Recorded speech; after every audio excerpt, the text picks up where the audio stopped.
camarades peuple d'Afrique, peuple du Mali, mes chers frères de l'AES, ah, chers camarades, la souveraineté a une saveur paradisiaque. La souveraineté est merveilleuse, chers camarades peuple d'Afrique. Appelez Draman, il n'a qu'à venir voir ce qu'on appelle souveraineté, il n'a qu'à venir voir, chers camarades peuple d'Afrique. Grâce à Assimi Goïta, le Mali va raffiner maintenant son or. Le Mali va raffiner maintenant son or. Grâce à Assimi Goïta et l'accord avec l'entreprise russe Yadran.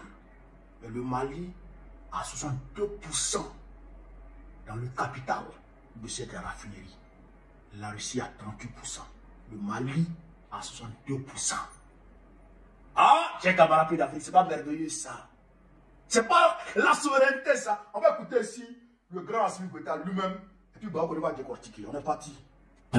La pose de la première pierre de l'usine d'affinage d'or du Mali d'une capacité de 200 tonnes est la suite logique des recommandations des assises nationales de la refondation au cours desquelles le peuple malien a demandé à ce que l'or du Mali brille pour les Maliens.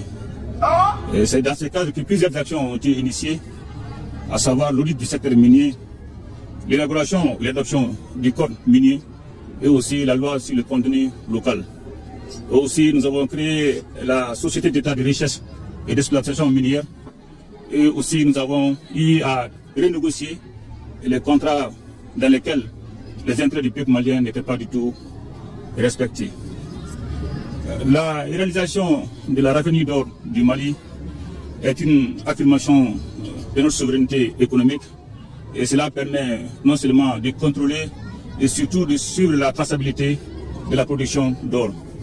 Aussi, cela permet non seulement de rentabiliser les revenus tirés de l'or et de ses produits dérivés. Changement de configuration donc de l'exploitation des ressources minières avec la récupération du manque à gagner pour le Mali sur ses propres ressources. Jusque-là, le Mali se contentait de l'extraction du minerai et de l'exportation vers d'autres pays disposant d'usines d'affinage, ce qui limitait le contrôle sur la production. Mais cette usine va changer la donne en renforçant le dispositif de contrôle d'exploitation du secteur minier, une conviction présidentielle. Le plus important est que la nouvelle usine d'affinage d'or sera la seule entité à affiner l'or de toutes les sociétés minières installées au Mali. Et cela va forcément accroître le nombre d'emplois directs et indirects pour la jeunesse malienne. Et je tiens à vous rappeler que depuis 1980 à nos jours, l'or du Mali est exporté pour affinage et vente dans les pays comme les Émirats arabes unis, l'Afrique du Sud et la Suisse. Et cela prive notre pays des revenus substantiels pour le développement de son économie. Pour la réalisation de sa raffinerie d'or, le Mali est accompagné par la Fédération de Russie à travers la société Yadran, avec laquelle le partenariat se solidifie et se diversifie pour toucher plusieurs autres secteurs de développement. Et je voudrais aussi saluer la coopération entre la Fédération de la Russie et le Mali, qui ne cesse de se renforcer davantage. Et nos partenaires russes nous accompagnent dans le cadre de l'expertise et surtout dans le cadre du transfert de compétences. Et je tiens vraiment à saluer aussi particulièrement la société Yadran. Et je voudrais aussi féliciter le Premier ministre, les membres du gouvernement, et surtout aussi les ministres des Mines, et les demander d'être vigilants et de suivre, de respecter le délai prévu pour la construction de cette usine d'affinage d'or qui est tant attendue par le peuple malien. C'est un partenariat entre la Russie et le Mali qui se renforce aujourd'hui, qui se diversifie. Exactement. En plus du partenariat sur le plan sécuritaire, nous avons maintenant développé d'autres partenariats sur le plan économique. Et lors de notre échange avec le président Vladimir Poutine, il a dit, je cite, que le partenariat sur le plan sécuritaire est déjà verrouillé. Nous devons aller pour le partenariat stratégique sur le plan économique. Et je pense que l'usine d'affinage d'or et d'autres projets qui sont en cours d'élaboration permettront effectivement d'aller vers le développement de notre pays. Géopolitique et géostratégie obligeant, pas de communication sur la durée des travaux, ni le budget qui sera consacré à la construction de la raffinerie. C'est le résultat qui compte. La raffinerie d'or du Mali sera bâtie sur 5 hectares avec une capacité d'affinage de 200 tonnes d'or par an. Cette usine sera conçue selon les normes de raffinerie internationale, une autre étape de mise en œuvre du code minier de 2023 avec une perception mieux appréciée de l'impact de l'industrie minière. De quoi rassurer les populations à qui les retombées économiques sont destinées. Elle l'exprime de vive voix.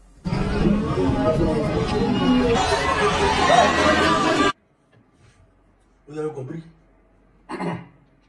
Depuis 1980, à nos jours, l'or du Mali est envoyé ailleurs pour être affiné. Les entreprises minières viennent pomper l'or du Mali et ils envoient ailleurs pour aller donner de l'emploi à ces gens-là. C'est-à-dire que c'est ce que le capitaine a dit quand il est parti dans le sud où il allait inaugurer la réhabilitation de l'usine de cajou là. Il a dit. Et ils ont fermé l'entreprise. Si nous prenons nos noix de cajou pour envoyer chez eux là-bas, les femmes qui travaillaient ne travailleront plus.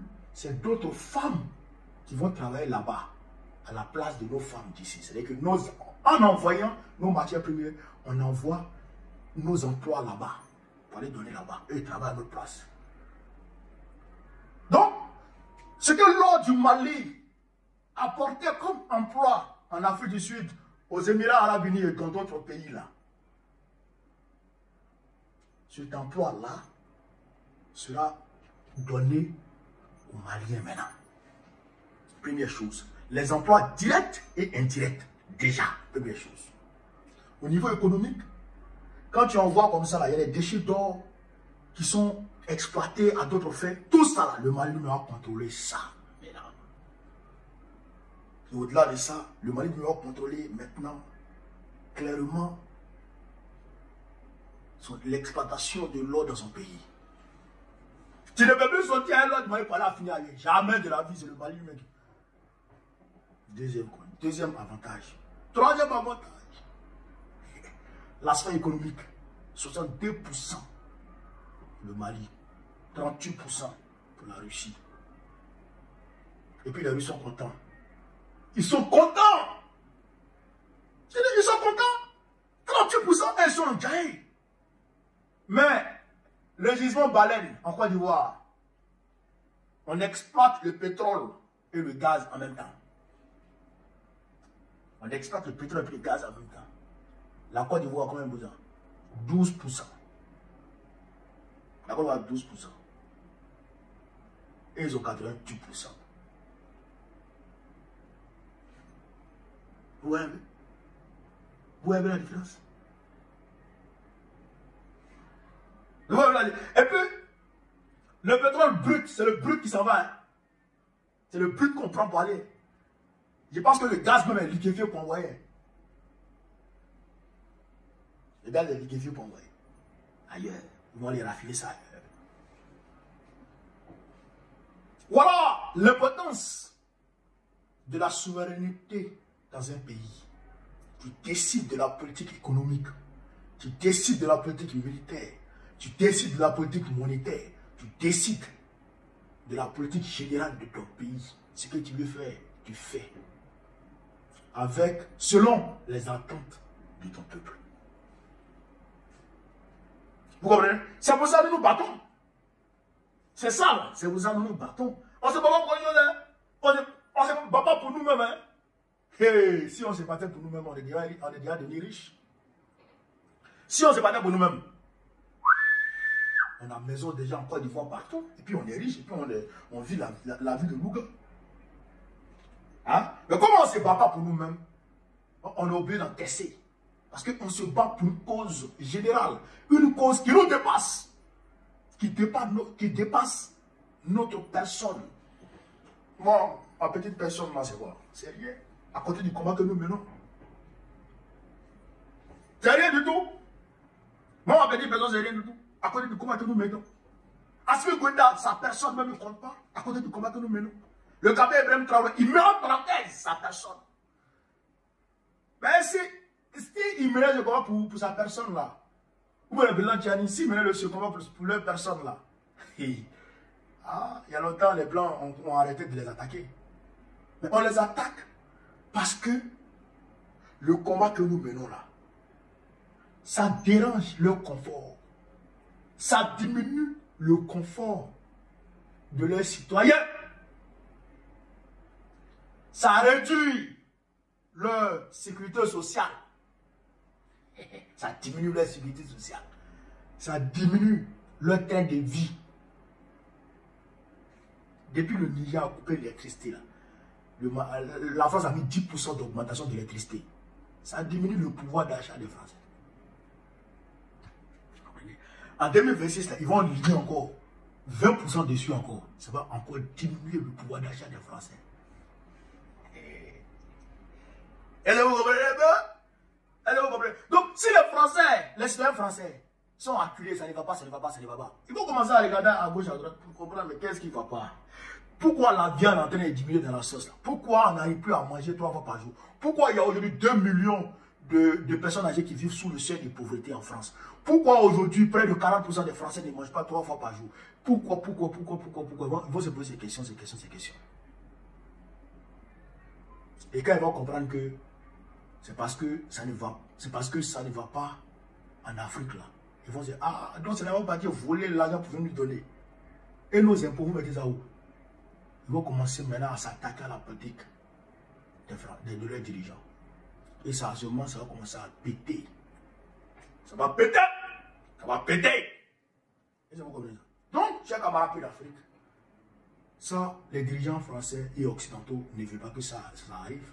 Donc, pour ne pas que ça arrive, il faut nous attaquer, nous empêcher d'accéder, d'acquérir notre souveraineté de façon générale. Ils ne veulent pas ça. Et ils veulent pas. Ils veulent contrôler nos ressources parce qu'eux, ils n'en ont pas.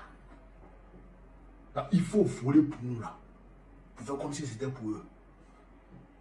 On peut vivre tranquillement. Hein. Mais au-delà même de leur confort, c'est des gens qui sont, on va dire, racistes, qui sont suprémacistes, qui se disent que leur race là, c'est supérieur pour nous. Donc nous là, on n'a pas droit au confort. On doit rester dans la pauvreté éternelle. On doit rester chez l'Afrique dans la précarité éternelle. Eux là, ils doivent vivre dans le confort. Et puis nous, on doit être des malheureux. Nous, on doit demeurer leurs esclaves. Voilà ce qui est dans leur tête. Joseph Borrell, l'ancien chef de la diplomatie européenne, l'a dit. L'Europe est comme un jardin, et puis autour de l'Europe, c'est la jungle. Il a dit. Sergei Lavrov l'a dit clairement. Quand Abdoulaye Diop était en Moscou en 2022, il a dit clairement, il dit, Jean-Yves Le Drian lui a demandé de retirer la Russie de l'Afrique, parce que l'Afrique de l'Ouest, c'est pour la France. Il a dit clairement, nous on leur appartient. Nous, on leur appartient. Est-ce que vous comprenez ça? Des gens comme Le Drian. Des gens comme Le Drian. Quand tu regardes Adakassa, ça bouge sang. Il est vilain, pur, c'est là-bas. Il ressemble à Makako. Wou. Il ressemble à Wou. Quand tu le regardes comme ça, là, un homme comme ça, tu regardes Jean-Yves Le Drian, tu ne peux pas manger devant lui.